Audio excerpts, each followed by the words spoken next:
Hi, my name is Erkan Gürsoy and I am a boat builder and designer. I am also an adventurer and have circumnavigated the globe in one of my vessels. A personal lifelong dream has been to successfully navigate the Northwest Passage, where so many sailors perished throughout the centuries, and do it in a boat that I designed and built. I first built this sailboat to take on the voyage, and many different sailboats and powerboats have successfully been through the passage. But nearing its completion, my ongoing research indicated that many sailboats do a lot of motoring because of lack of wind and unfavorable ice conditions. Sailboats cannot go on shallow waters because of their high draft and they are slow under power. A suitable vessel should have little draft because of the shallow waters of the Arctic and should be faster. Now, avoidance of ice is the key here, and I think my non-deflatable tubular design boats, which I have been commercially building for years, lends itself well to Arctic conditions.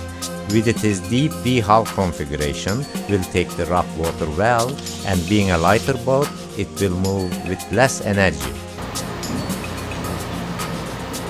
The boat we are going to build for the Northwest Passage will have the same hull configuration as this boat, but it will have a cabin and it will be slightly longer than this one.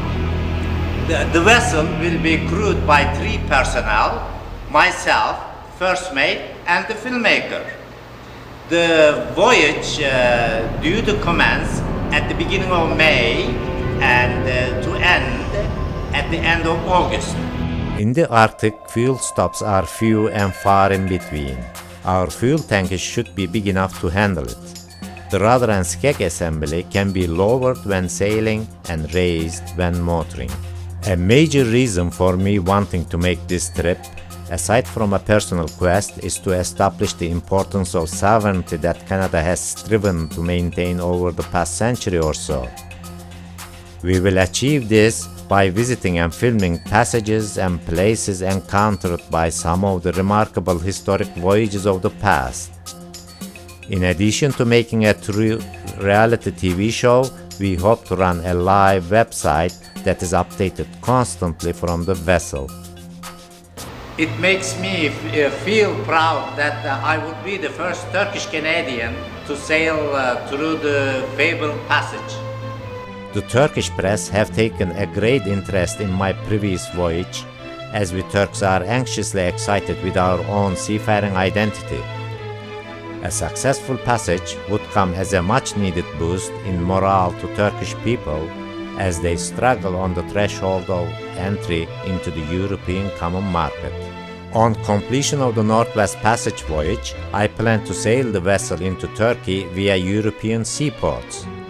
I would like to build these boats in Turkey that would operate in conjunction with my Canadian operation and serve the whole of the European trading bloc. I look upon the whole adventure as a gesture of typical Canadian friendship, reaching out to the world, and I welcome sponsors who share the pride I have for my adopted country.